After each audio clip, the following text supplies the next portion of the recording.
We're speaking this morning to Vhyshnawi Raj. She is the head of content for an online news portal. We call her Vysh.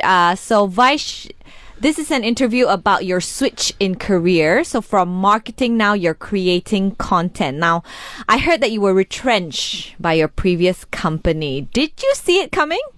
First of all, good morning, guys. Good morning. Actually, no. We had they didn't give us a notice. It happened. We woke up. We were working from home at that point of time, and a few hours later, we started here. How it happened was our team head, the VP of marketing, he sent a message on our WhatsApp group saying that he was happy working with us and all of that, but unfortunately, he's been let go. And then we saw each member in that group sending similar messages, and it was just at that point of time, it was about 3 or 4 in the evening, each of us was just waiting for our times, whether it's going to happen to us or something. So there was no notice that was given like a day or a week earlier. It was just very sudden. Yeah, but didn't you start to smell something fishy going on maybe even a few weeks before? To be honest, we heard about rumors of the foreigners or the heads being let go, but it wasn't like concrete. There was not much buzz around it. What was really shocking was the rest of us. So no one saw that coming. Even our previous leads were quite surprised that the others were also asked to leave. So basically, the entire department, except for 2 people, were let go. The entire department, except for 2. Wow. Yeah.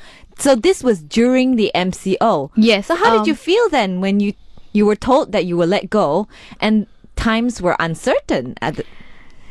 It was first thing, I had to take 2 days to let it sit and digest and everything, but it was really, really scary because I am completely independent.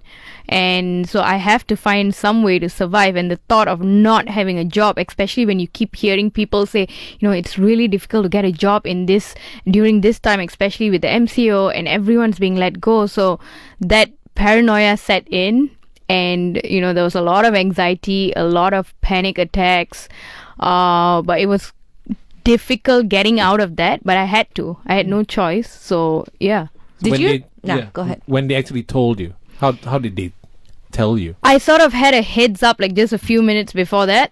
So they had a Zoom meeting with us, just the 2 co-founders, and they called each of us individually, and they were very diplomatic, no emotions, nothing, and they gave us some reason for being let go. A few hours after that, I think we were all quite annoyed as well, and we went through the email that was sent to us, and we did try and see if there was any legal action that we could be taken, because at that point of time I think everyone was quite emotional as well. There's no remuneration? I mean, there was, but it wasn't as what we expected.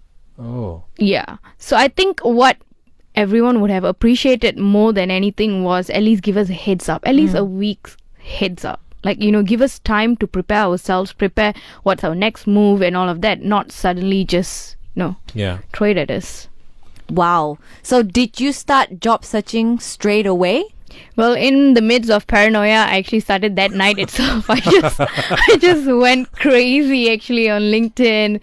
But after that, I gave myself 2 days to just, calm down, because I know I was being very emotional. And to be honest, 2 days later, a lot of my colleagues who were also let go, we talked about it, and a lot of us felt a sudden sense of ease, finally it's good, something good is going to come out of this, and we're happy to have left that company. So after that, I started asking myself what I wanted to do. I think this was the right point of time as well, that I finally do something that I want to do. So I applied accordingly. I think I applied for easily about 20 to 30 different jobs out there. It's a numbers game at that point, right? So whatever hits, right? But I was not to the point where just everything that came my way I clicked on it. No, but I was very, very picky I went through the job description, I went through like whatever information that was out there. So I knew what kind of companies I wanted to work for, what industry, and that kind of like, it sort of gave me a path to focus on. Yeah. I'm surprised that there are so many job openings out there. Actually, that allows you to apply for up to 20 jobs. well, you hear people say that it's so difficult for Yeah. you to get a job at this point, but if you look at LinkedIn, for example, every day there are few different updates based on what your search is. You will see like this job was posted a day ago or 2 days ago, and you can do that extra search. If you're interested in a company, you go and see under their career section and see what openings they have. I think that it's all about your determination, how desperate you are as well. So it's, to be honest, I was sort of lucky as well in a way. Yeah. Because I didn't just stick myself to one platform. I tried JobStreet, WOB, and all of those.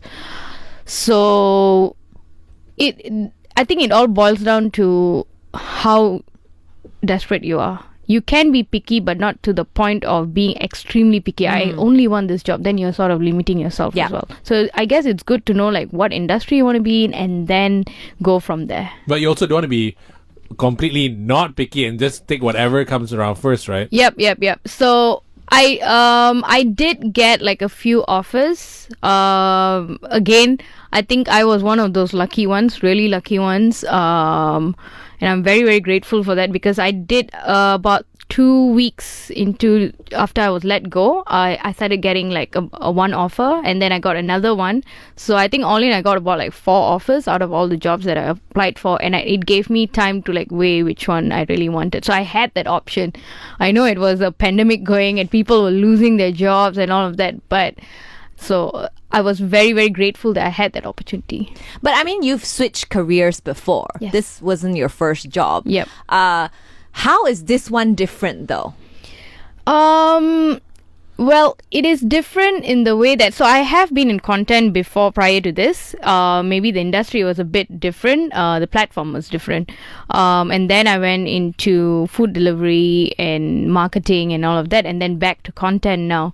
So this one, the platform is different. Obviously, it's a lot more responsibilities. And I think it's not just the platform, it's the entire view that is different, in the sense that we are no longer in old media. It's like new media. It's digital. Everything's digital, and there's lots of loopholes and uncertainties, especially now, because everyone's on social media and you never know what's going to blow up when. So there's a lot of structures that I'm working on.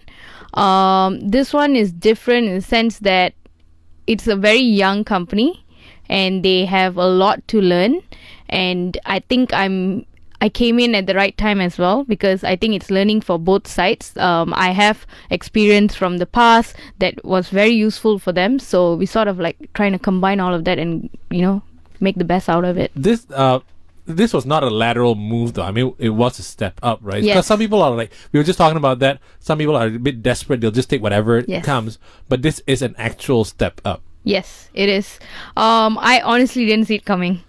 I was very surprised as well when I actually don't think I applied for this job. I was trying to remember again whether I actually applied for this job. So what happened was a headhunter got in touch with me before I was let go. So it was already, she was looking for this similar position in the same company. And then after I was let go, I received an email. So, but I had also applied for a similar role in that company without the headhunter's knowledge. And I don't know which one they saw. So even before things started to get bad, you were already kind of I was looking, just not seriously looking, but I was just like keeping my options Browsing. open. Yeah. Yeah. Right. Because I think, so after I left content and went into marketing, I learned a lot, but I knew that was not What you wanted. Yeah, that's not the industry I wanted to be in. So I think that sort of like solidified that I was meant to do content. Yeah, I was yeah. meant to work with Yeah. content. So yeah. Did you go for any other job interviews besides this one? I did. So all interviews were done online. All interviews were on video conferences, video calls. So I went for about 4 to 5 interviews. Yeah. All it in was- content or? some in marketing, some in content, but quite closely related. So Right. the ones that I interviewed for the companies were all my picks.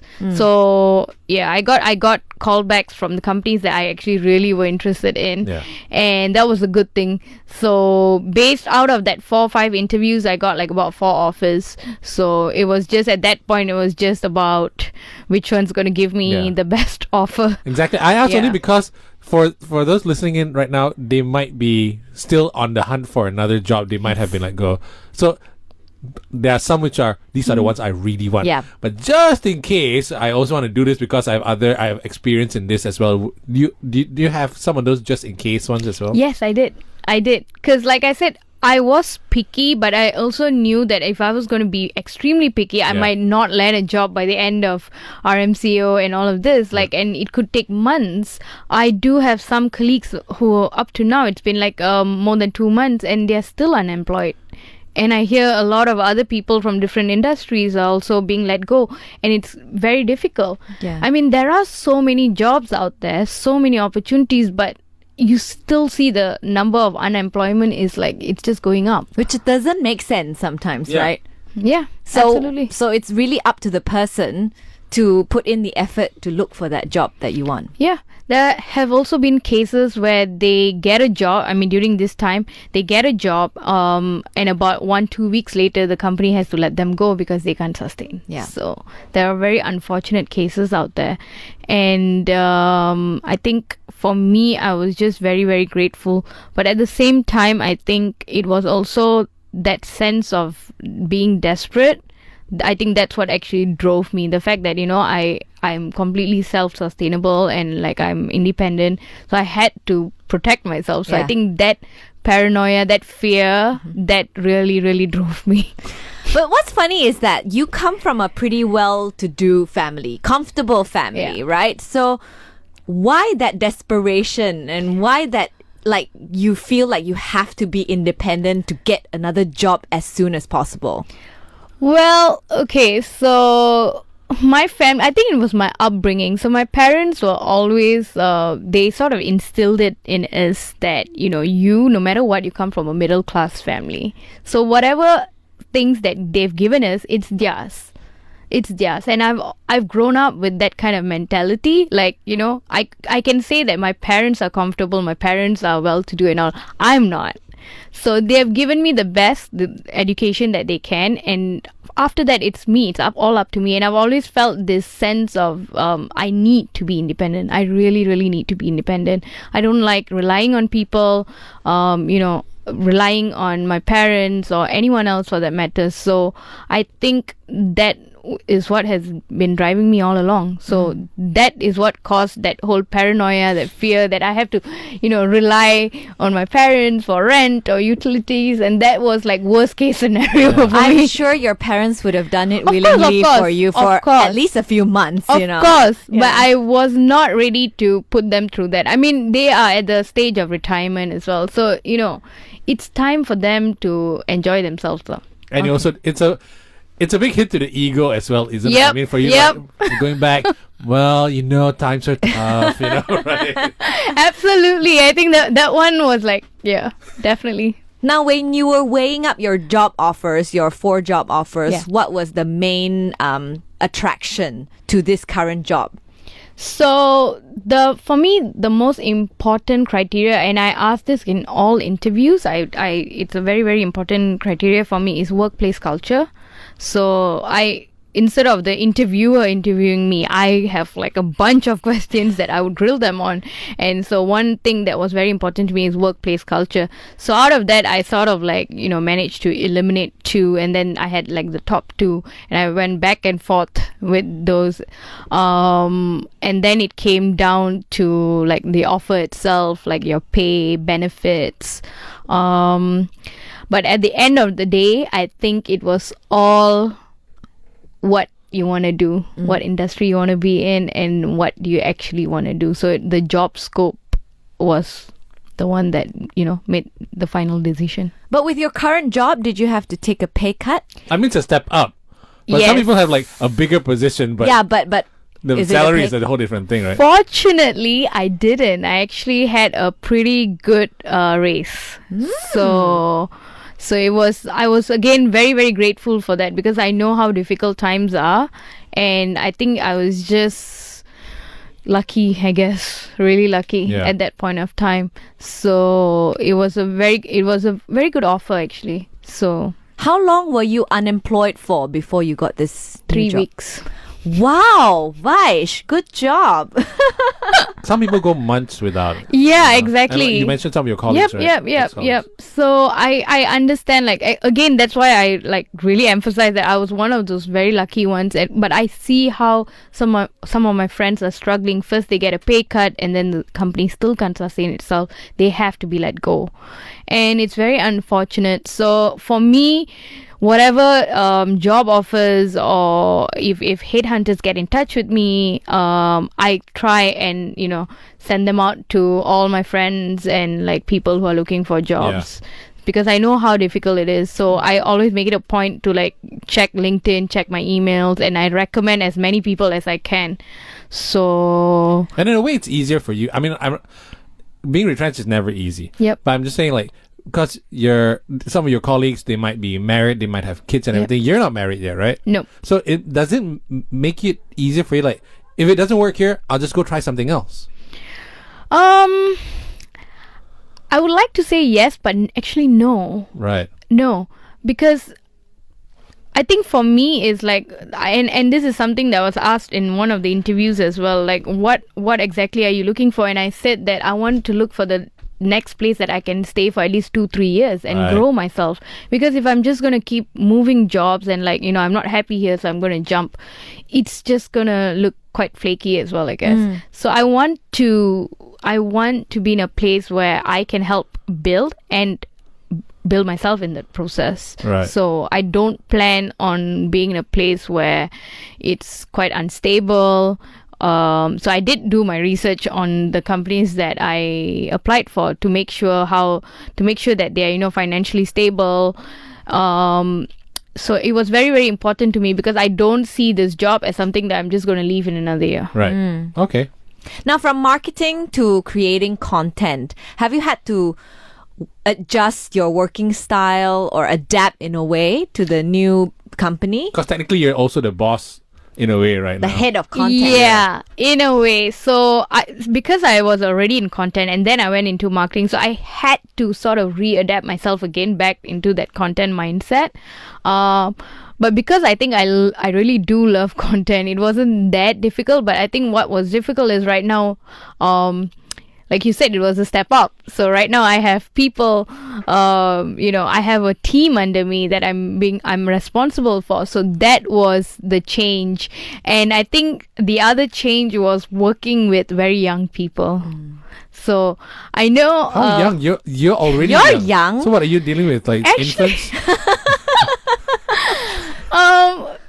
I don't know if I'm the only one feeling this, but I've spoken about it with people my own age, around 28, 30, around that age group, and they all seem to feel this way. So what we feel is people above 25, completely different mindset. People below 25, completely different mindset. Really? Yeah, it's quite different. I think we have different values. Although the gap is really small, it's very different. If you really work with them, you sit with them, it's like, wow, the way you guys think.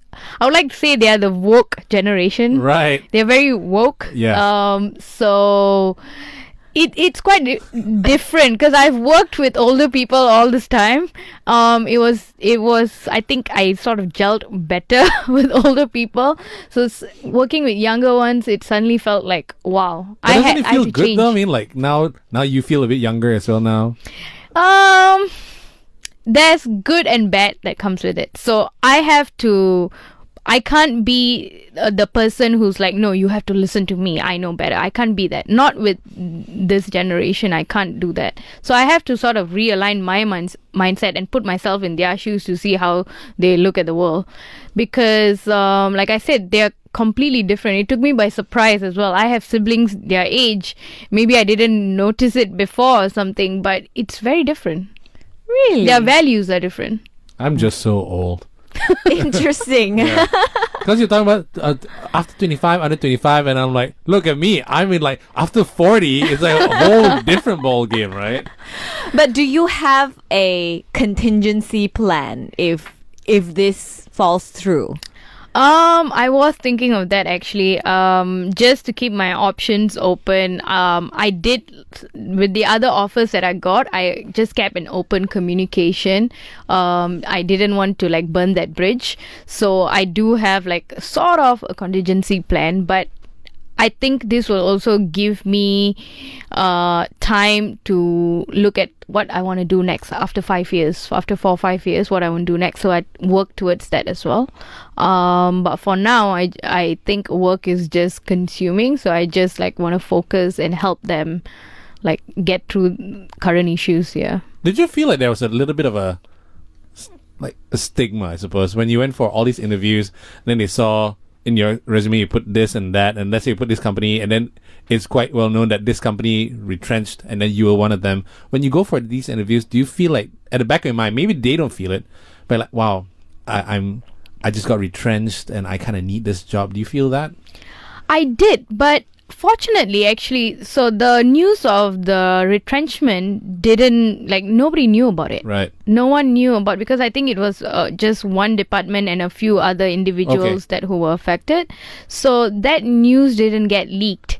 But when my potential employers asked, like a few interviews, a lot of them asked actually, what's the reason for it? So I was very honest with that. So I told them I got retrenched. And of course, at the back of your mind, you'd be thinking like, you know, they can easily use it against you and sort of like bring your offer down and, you know. So I think it's all about how you sound in your interview. You need to set that tone that, you know, no matter what, you wouldn't be taken for granted. So it's all about how you communicate with your interviewer. Yeah. So yes, I need a job, but no, I'm not desperate. Yes. Right. Okay. Yes. Yeah, and I think retrenchment is definitely 10 times better than getting fired. Yes, absolutely. Right? Absolutely. As a potential employer, Yep. like if you were retrenched, I would definitely still take you in. Yep. But if you're fired, then I'll probably think twice. Yeah. So I think one thing that people need to know about interviews as well, you just need to be very honest. Be confident. Don't it's okay to be nervous, but don't let fear set in, and then you forget yourself and you don't stand your ground as well. And I like the part earlier when you said, because as a former employer, and I used to interview people all the time, I liked it when people asked questions. That's great, because you seem to be interested in me, my company, right? So that's great. But now, you also mentioned about, I asked about workplace culture. You said that earlier, right? Do you feel like you don't trust companies as much anymore? Because I was retrenched before, it could happen again. Like, I don't want to invest so much of myself into the next one.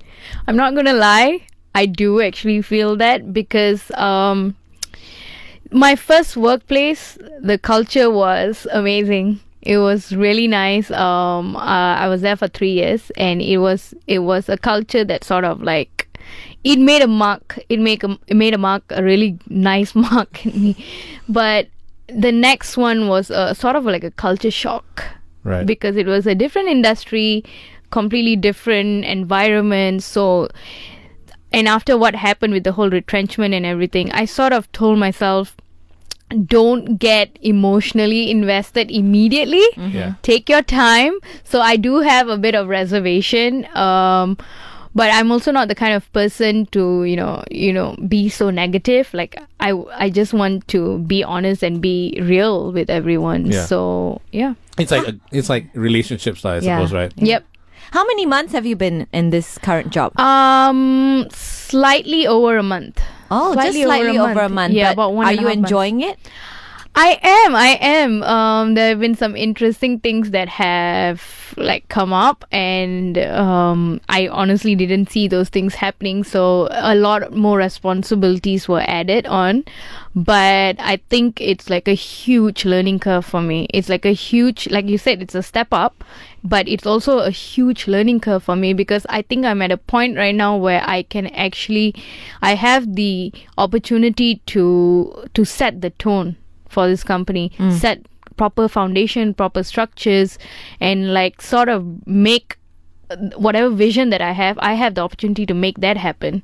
So I'm just very, very grateful for that opportunity, because most jobs you are just called in to sort of be a follower. Yeah.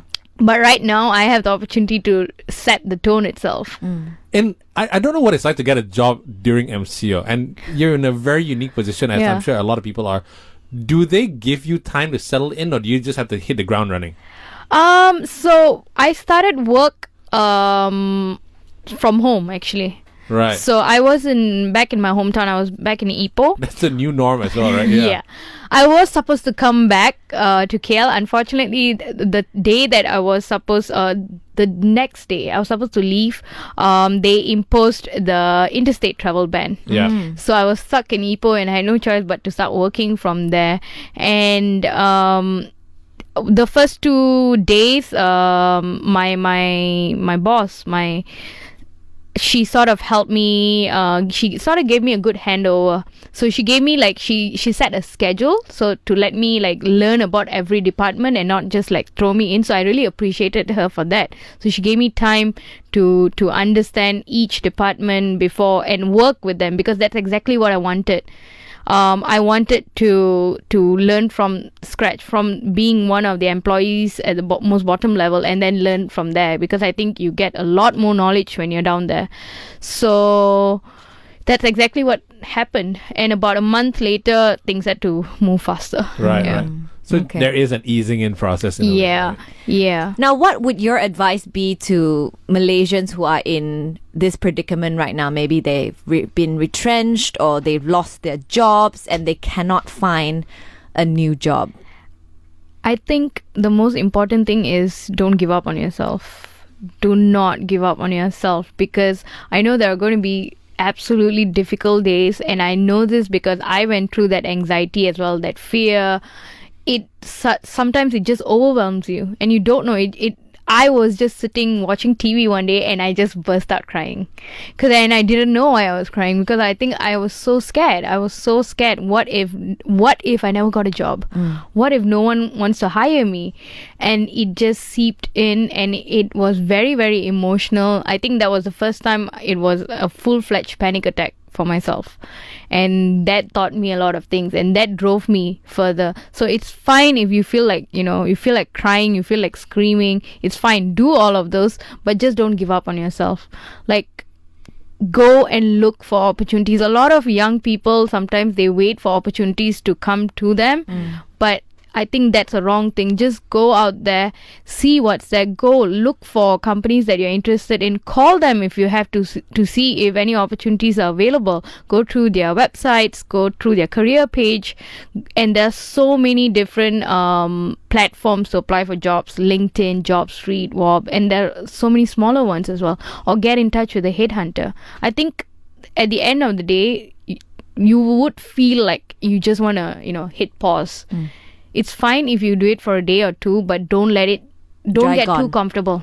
Yeah. Don't get too comfortable, because once you get too comfortable, it's gonna have the reverse effect. And I think that's why I also didn't want to rely on my parents, because I could just get too comfortable. My parents are paying for everything. Yeah. My parents are gonna let me live with them. Live I don't the have Thai life. Yeah, absolutely. Yeah. And you will get comfortable, because you don't have to lift a finger. And I do have some friends, colleagues who are sort of in that place right now. Right. You know, they are like, oh, I'm just too lazy. I don't want to. I'm happy. I have a home. My parents are happy. I'm home. But, you know, few months or a couple of years down the road and you're still unemployed, you're going to regret not trying sooner, because the longer you keep yourself unemployed, potential employees are going to wonder why. And you didn't pick up any experience in that time. Exactly. Would you recommend your colleagues to change industry or switch industry if they cannot find something that they truly want? Yep, absolutely. Because for me, you will never know until you try. So I didn't fall into content by I didn't set out right after uni, I'm going to do content. No. It just happened, and I gave myself that opportunity to try, and then turns out I actually love it. I didn't know anything about content. I learned, and if I didn't try, if I didn't step into that industry, I wouldn't have known the amount of opportunities available. Would you recommend your ex-colleagues to join this company that you're in right now? Yep. Yeah. Yep. I would. Actually, don't you get the introduction fee? Commission. Yeah. Do they still do that? Yeah, they actually do. But I think a lot of companies right now, they're sort of it's either the fee has come down, or they don't have it at all because of how things are going. Right? Mm-hmm. Yeah. But I remember a friend of mine who worked in HR. I think he said during retrenchment period, times are tough. He said, make it your job to find a job. Yes, I agree with that. Because I remember every day I would wake up, that before that I started getting interviews, I would just wake up and my first thing to do is go on LinkedIn to see what's new. Yeah. And it became a habit. Even now, I realize before this, I used to wake up and go on Instagram or Facebook. But now I wake up, I go to LinkedIn. Yeah. It's become a habit. And I think that it's good to have a bit of a break, let things calm down and feel whatever you need to feel, but just don't get too comfortable. I think that is the danger zone.